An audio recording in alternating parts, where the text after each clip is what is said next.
Okay, we're going to call the meeting to order. We'll start with a moment of silence.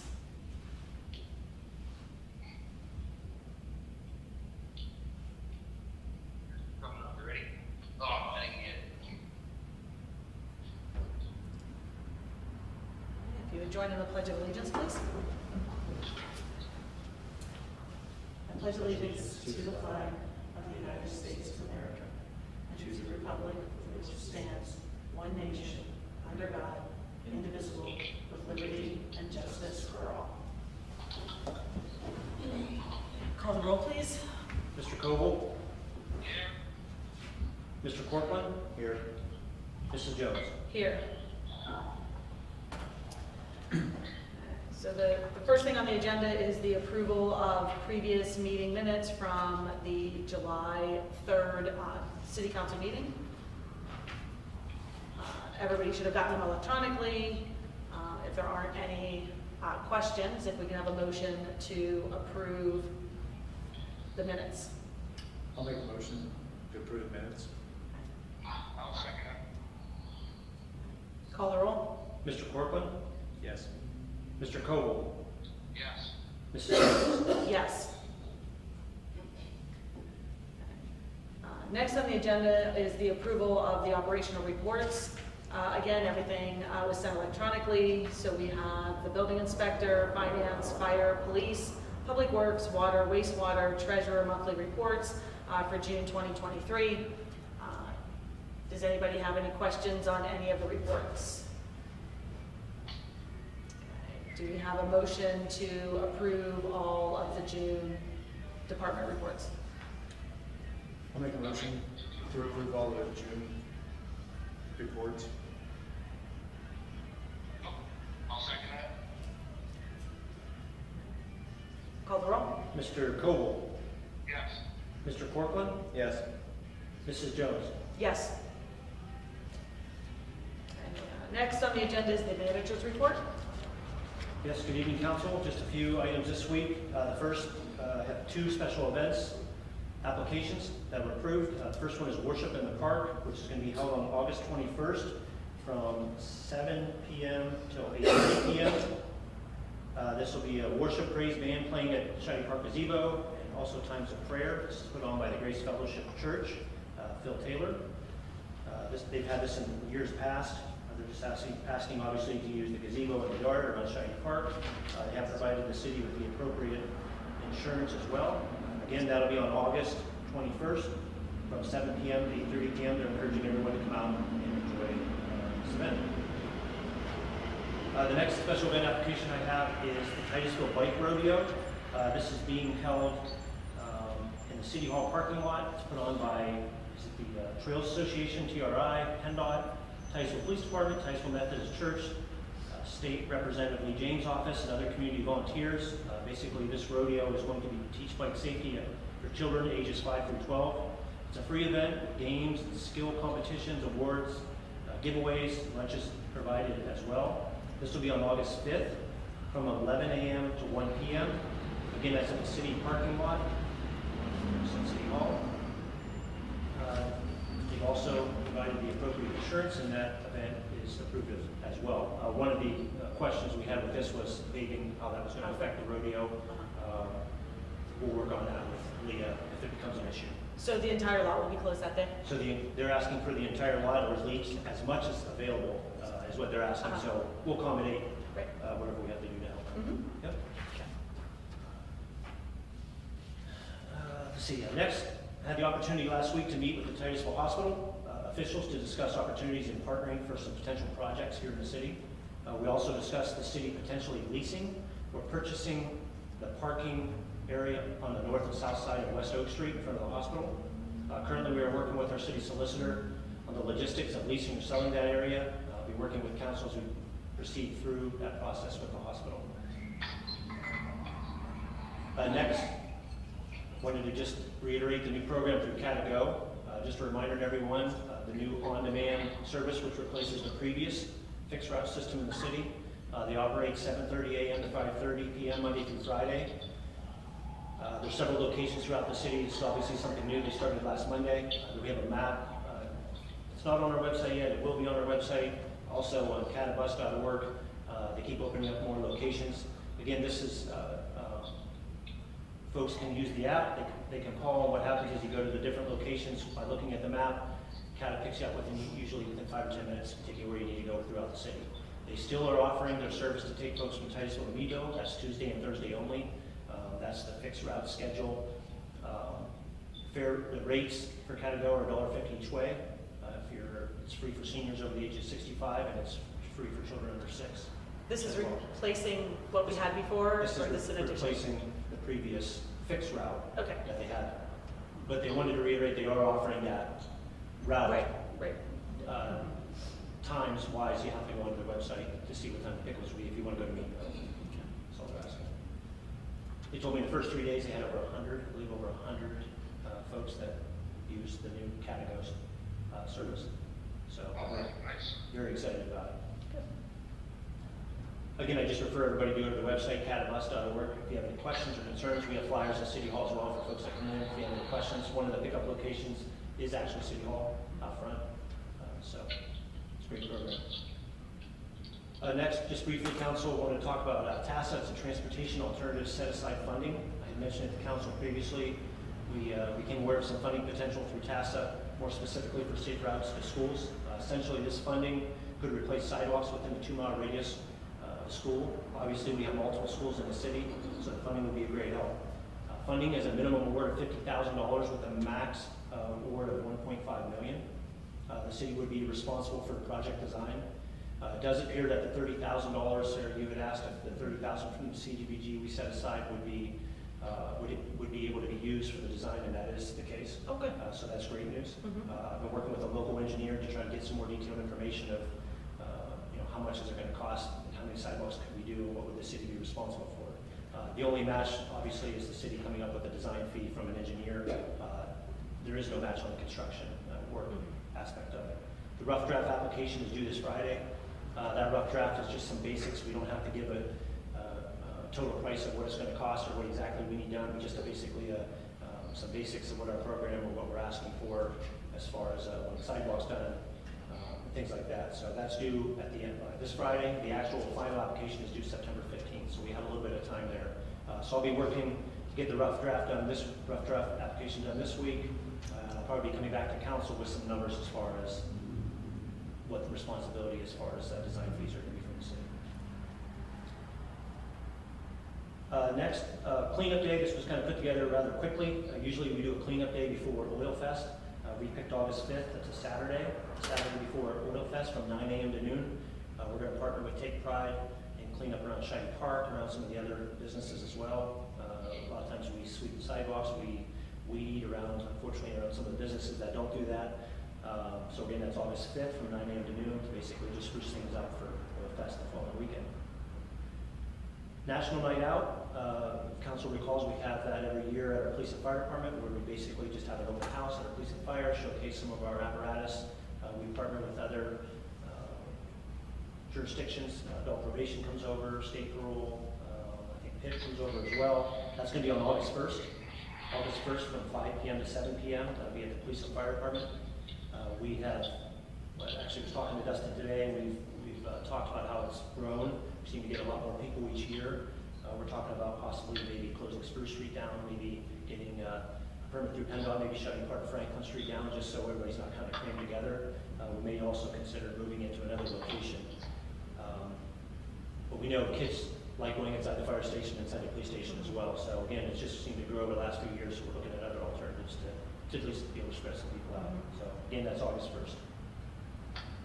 Lastly, Public Works Director position with a recent notification that our current code enforcement officer is leaving city employment in the beginning of August. We had to make some personnel changes. Tim Russell, who was not only assisting me at City Hall and overseeing the Public Works Department, will be shifting from overseeing the Public Works Department over to the code enforcement side of the department. He still will be assisting me as Deputy City Manager. We have put the ad out for a full-time Public Works Director. We feel that director position is still needed. We put the ad on Indeed just a few days ago. It'll soon be on our site, and we're looking at a deadline towards the end of July to receive resumes for that position. Again, I'll be working with council on that position as there's some things to discuss with that position as well. So Skip will be leaving August 4th. Tim's been working with him at least these last few weeks to get up to speed on our rental licensing program, obviously, that aspect as well. And with that, council, that concludes my report for the week. Okay, does anybody have any questions on the manager's report? Is there a motion to accept the manager's report? Yes, I make a motion to accept the manager's report. All right. I will second it. Call the roll. Mr. Corcoran. Yes. Mr. Coble. Yes. Mrs. Jones. Yes. Okay, next on the agenda, we have minutes from boards and authorities. So at this time, we have the housing authorities 6:20 meeting minutes and packet electronically. And if there aren't any questions, if we have a motion to accept their minutes. I'll make a motion to accept the housing authority's minutes. I'll second it. Call the roll. Mr. Coble. Yes. Mr. Corcoran. Yes. Mrs. Jones. Yes. At this time, we have council committee updates. Are there any updates? Yes, I have an update. Okay. I met with Shade Tree last week to discuss safety protocols. I think it went well. I know there were some safety protocols that was in place in 2020, which they said they never received. So we just have to make sure that we find that copy and give it to them and reassure them to, wear their hard hats and glasses and everything while they're out on the street. And they should be able to block off the street, for 10 minutes while they're cutting, because they're worried about cars driving by. And that's probably all in that safety protocol sheet. Right.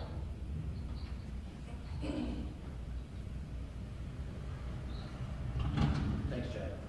Yep. A little side note, I did talk to Neil this afternoon about the grass over on Allen Street. Oh, mhm. I did talk to a gentleman from National Fuel today. He assured me, and we'll see, but that it will be mowed by Wednesday or Thursday. Okay. So I talked to somebody else a couple weeks ago, so it's kind of been an ongoing issue, which, Mhm. yeah. But anyway, so it's supposed to be mowed by Wednesday or Thursday. If not, then we'll cross that bridge from there. Okay. Okay, if that's all the updates, then we'll move on to public participation pertaining to agenda items. It's a 5-minute time limit for individual speakers. There is no old business tonight, and the new business is a presentation from Kelly McDonald about Drakewell BMX. So is there anybody who would like to, from the public that would like to participate at this point? Okay, then since we have no old business, we'll move on to new business. And so, Kelly?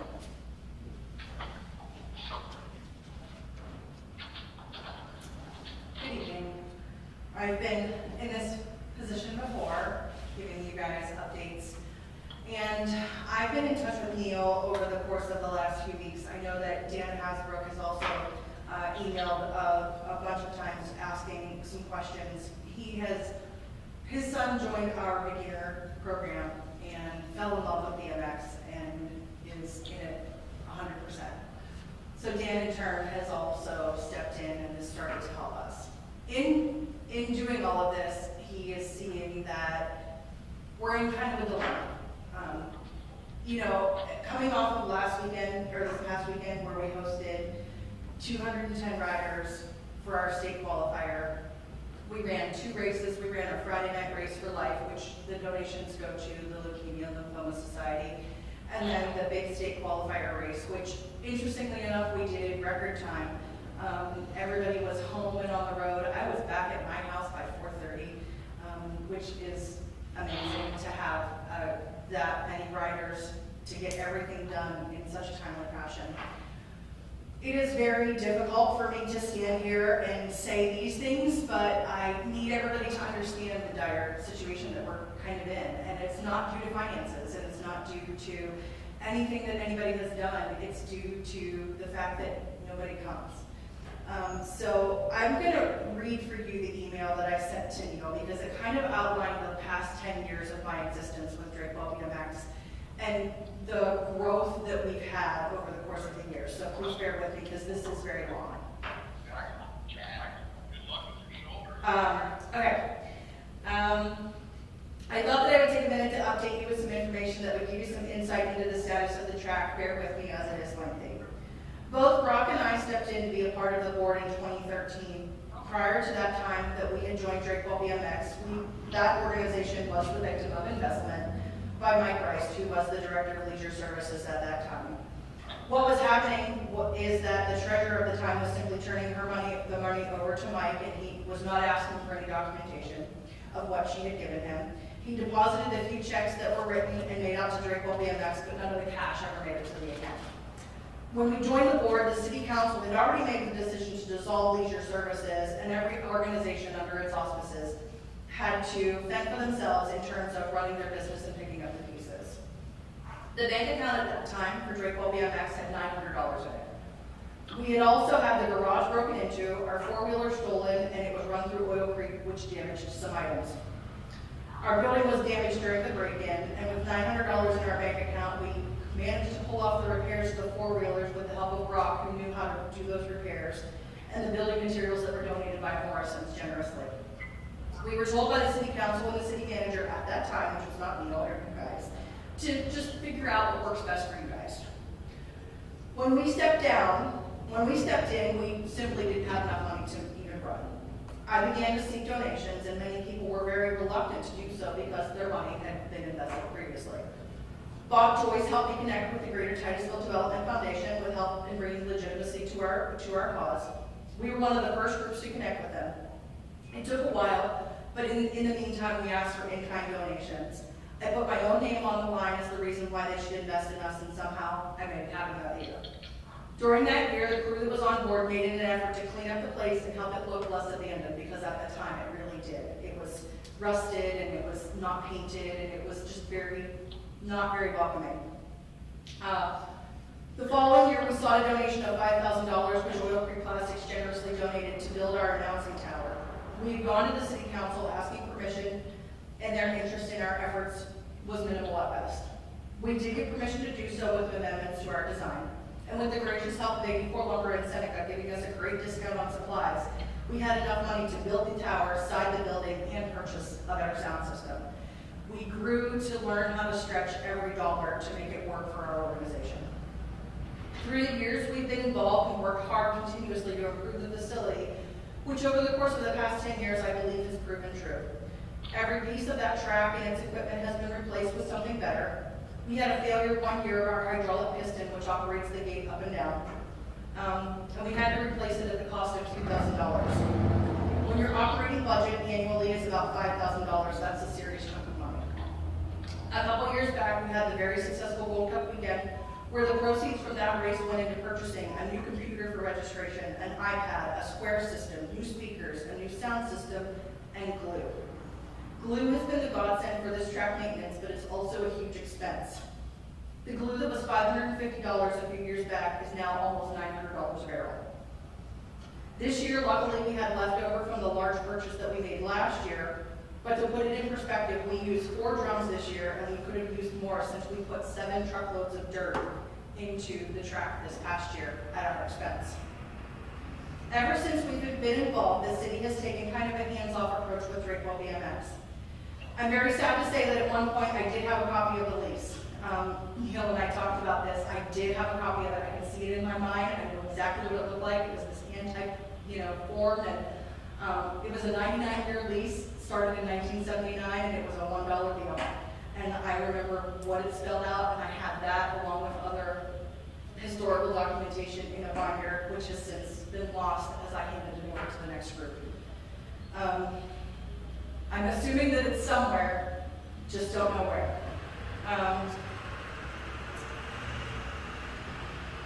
Part of the agreement was that the group in 1979 agreed to maintain the track. And I'm guessing that that's where the idea that the city has never mowed, had mowed from, because I know that that was a question that Dan had asked. Why does the city not mow our park? I had asked the guys who were mowing, and they had explained that they were instructed to stop at the fence dividing the softball field and our track. Since our conversation and working together, we were grateful to have the city's help in building our starting hill and having a mower lent to us. At that time, my son was the volunteer who had mowed and did the weeding. Christopher has since left the area, is now living in Pittsburgh, but he does come home weekly to race. We have a crew of 4 people who are consistently trying to manage the facility, run the races, and recruit riders. That is a large task for those 4. Being that we are struggling and absolutely burned out, we have made the decision based on the limited number of volunteers to have that mowing done by Griffin Nelson, who charges us $65 a week, and he's extremely competitive because other quotes that we had sought last year were $125 a week. Although that's a large amount of our donations, we decided that it was necessary to ensure that it gets done, and that's not another task on our list. The larger issue at hand is riders and volunteers. We have 1 rider, and I can actually say that we have 3 local riders as of today, because I had 2 that joined over the weekend. 1 from Titusville and 2 from I-10. We had 13 riders participate in our beginner boot camp. 4 have made the commitment to racing. 3 of those children are from Titusville. None of those kids, other than Ethan and the 2 that we garnered, are from Titusville. The initial lease that was made with the city and the original Drake Ball BMX board was that that track had to be accessible to everyone and must remain unlocked. The track in Erie is locked and it is inaccessible. Tracks in Pittsburgh are open, but it has been a question along the way. The conversation that I've had with parents over the course of the last few years is, quote, why should I pay to race when you can go down there anytime? Most kids use that track as a place to play or be entertained while their siblings are playing baseball or softball and not to race. I can say that the lack of riders isn't without effort. I belong to 23 Facebook groups that I have promoted our track and its programming.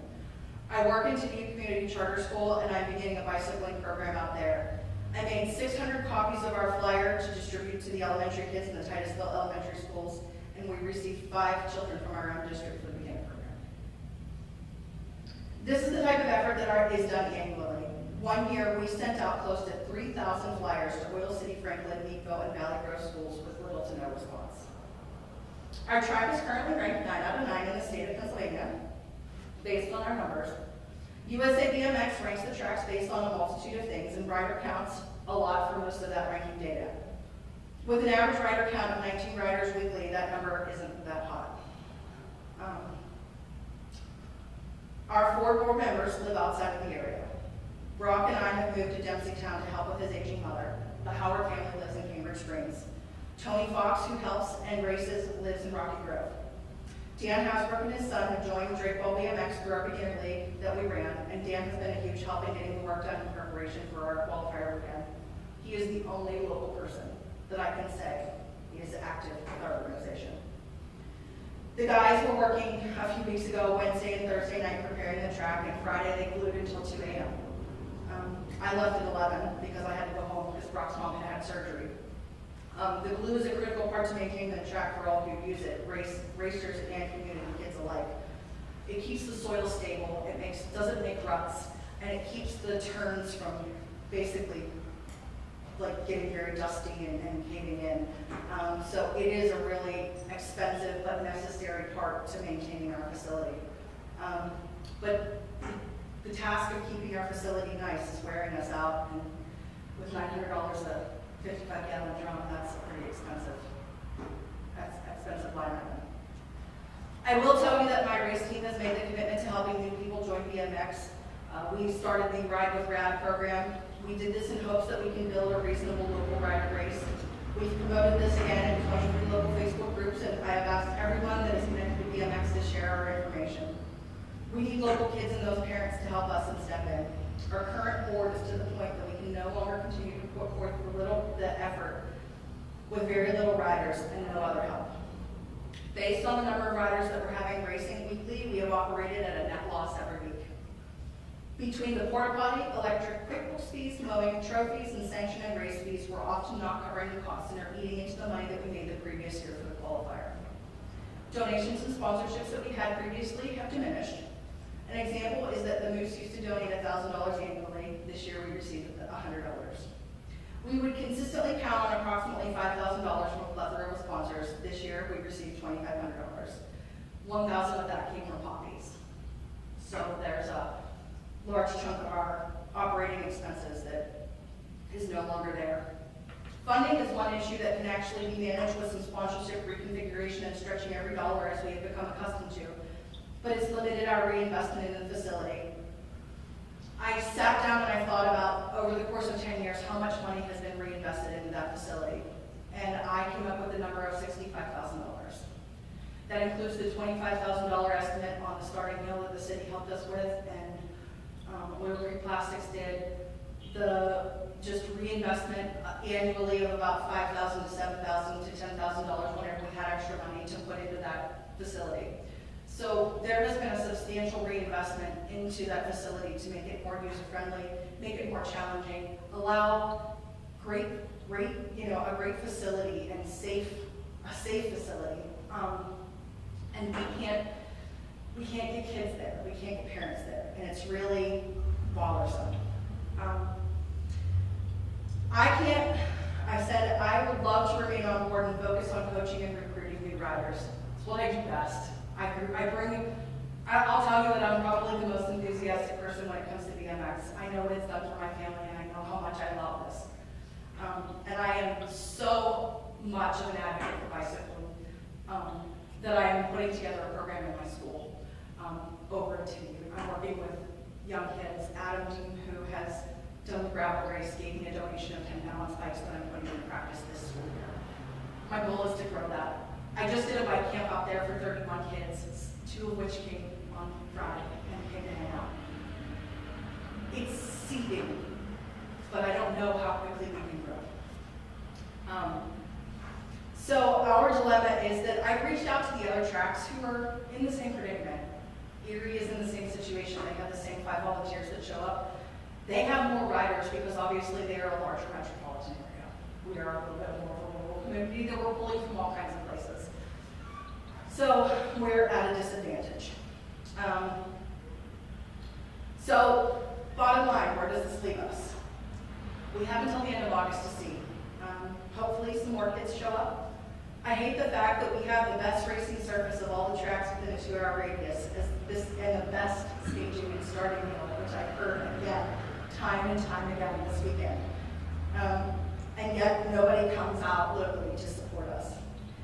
If you guys have any conversations that you would like to have about maybe solving this problem, I am open. I've kind of come to grips, and I'm on the verge of tears. I don't want to see the doors close, because there was a post in one of our BMX groups on Facebook of a track that closed, and it was hills that had grass on it. And I don't want to see that. I want a place for kids to be safe. I want a place for kids to learn to grow, gain confidence, and I just hope that we can make that happen. So, like I said, it's not because of finances. We made a ton of money this weekend, and we continue to just have that as our basis, and that's what we when we operated at net loss, we pull from that, and then we build it back up, and then we pull from that, and we build it back up. But I don't have riders, and I'm not quite sure. I have a guy who drives from Akron every single weekend, and he comes to race with us. And he says he comes over because we have one of the best, we have a great facility, and the people are amazing, and he has so much fun when he's over here. I find it crazy that a guy from Akron drives 2 hours every Friday night to hang out with us, and I can't get kids to come from 2 blocks away. So, that's where we are. I can honestly tell you that, like I said, some of those programs are seeding, and I'm so reluctant to say that we're at this point because I don't want to. Because I want to be able to say to these kids that I'm trying to bring into the sport, we're going to be here. But I need some bodies, and I need some help. I'm a master of all trades when it comes to BMX, but I can't give my best effort to all of those. So, like I stepped in to be their treasurer, and I'm a coach, and I'm running registration, and I'm doing scheduling, and I'm, doing everything behind it. I'm doing trophies, and it's crazy. But I know that this is the plight of every organization because I got 2 emails today asking for volunteers for things that are connected with the school, with the group that I run. And unfortunately, all of us that are doing that are all connected with other volunteer organizations. So I know that this is the plight of everybody that's out there, but we truly have a big asset in our community. And I don't know what the answer is, but I just want to let everybody know that this is where we are. We need every single person to help us and support us and do whatever they can. If you see our post on Facebook, share it. If you see something that pops up in one of those groups that I belong to, share it. I share it between Corey and Meadville and Warren and Oil City and Venango County and everywhere that people would be willing to drive. So we're doing our best to make sure that it continues to stay, but we're really at a tipping point. I know that the Howard family told me this weekend that they are stepping away, and that leaves 2 of us. And I can't do it. I have done it for 10 years, and I'm looking for some support and somebody to help. So, and I don't know what that looks like, and I don't know what the answer is, and I don't expect anybody to have that, but if somebody wants to have a conversation, I'm open to it. I would like to say, I've been, I don't really know you, but I've been involved in sports for 50 years, since I've been old enough to be involved in sports. And I've been involved in baseball, football. I'm a high school varsity track coach. Still to this day right now, I've been involved with Titusville youth football since its inception in 1980. I can tell you that we run into the same stuff of all the stuff that I've ever coached in the last 15 years of participation. Real shortly, when we started youth football in 1980, it was 7th and 8th grade, 2 grades. We would get 125 kids. Now we pull kids from 3rd, 4th, and 5th grade because 7th and 8th grade is now middle school football. So now youth football is 4th, 5th, 6th grade. We just had applications, just sign-ups, just this past week. So 2 grades, we used to pull 125 kids. 3 grades now, we're pulling 50. So we've gone from 4 teams down to 2 teams. All of our games used to be at Titusville. Now, starting last year, we decided to join another league. But I also coach high school track. The numbers in high school track have, I don't want to say cut in half. Well, if you go back 40 years, yeah, they're cut in half. We're pulling 20 to 30 kids where we used to get 50 back in the 80s or 90s. So baseball, same way. They can't hardly, you get up to the 15, 16-year-old age groups in baseball, they can't even have an all-star team with Titusville kids. They have to get kids from Oil City. This year, they had a couple kids from Oil City, a couple kids from Camp Prairie in order to have a team. So I feel bad. I mean, I know what you're dealing with. Yeah. And nobody really has the answer other than obviously our enrollment or our population in Titusville is half of what it was 40 years ago almost. And so that's a lot of kids that aren't here. But is there an answer?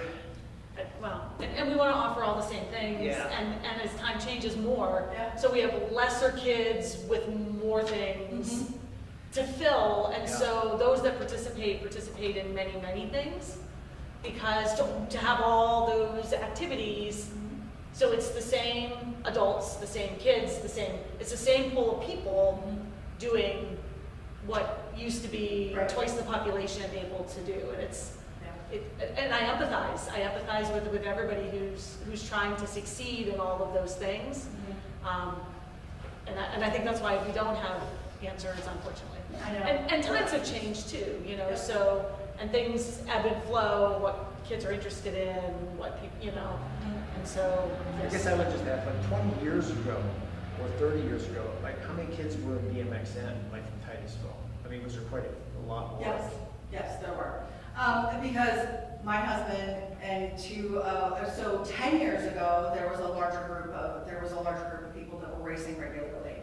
And people have asked, well, have you changed your date? Have you changed your time? Why aren't you racing on Sundays? Well, we were not racing on Sundays because nobody was coming because of church and family activities. And our sanctioning body won't let us race at the same time as another track in a certain distance. So you have a track in Jamestown, you have a track in Erie, and then there's one in Hamburg, New York. Now, they'll let us race on the same night as Hamburg because we're 2 hours away, because we're not going to pull those same riders.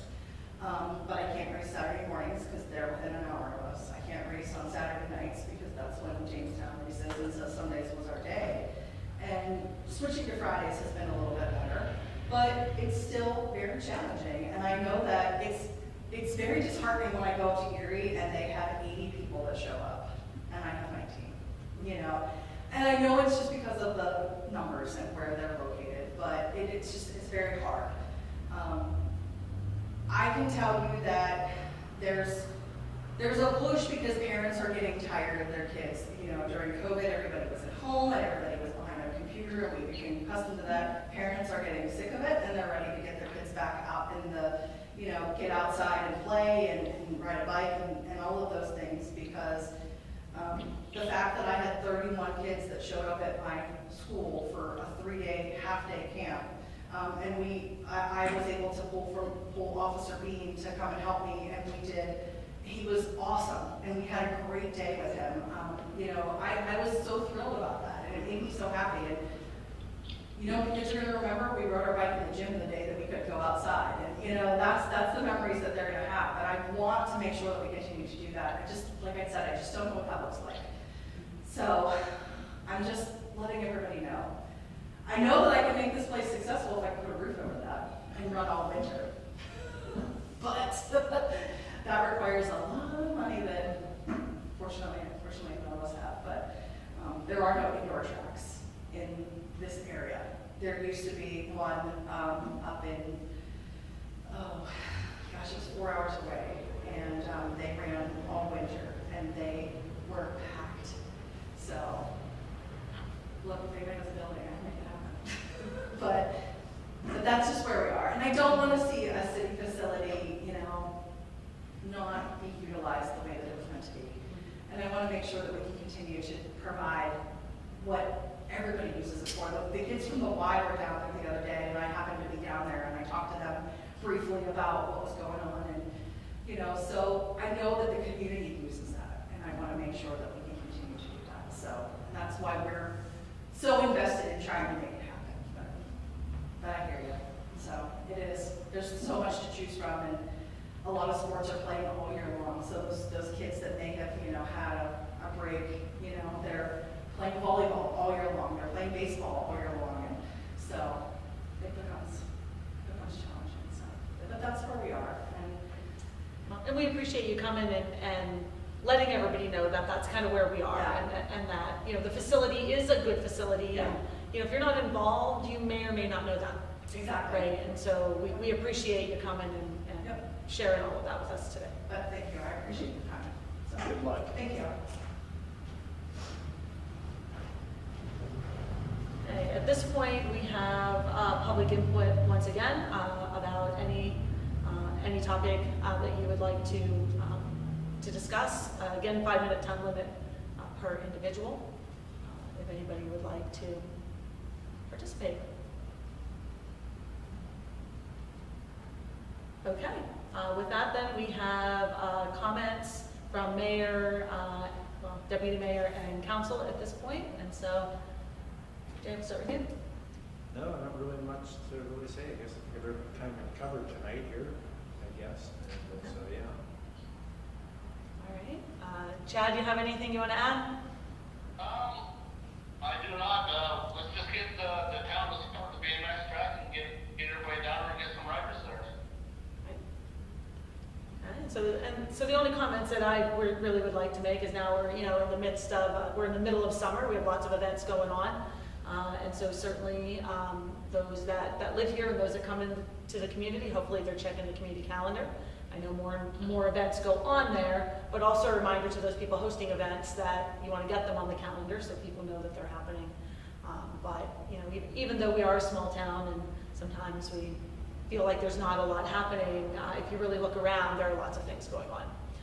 And so as we move through summer, we want to, support local things that are happening. So that's all I really have this evening. And so do we have a motion to adjourn? I'll make a motion to adjourn. I'll second it. Okay, call the roll. Mr. Corcoran, Yes. Mr. Koval, Yes. Mrs. Jones. Yes. And with that, we are adjourned.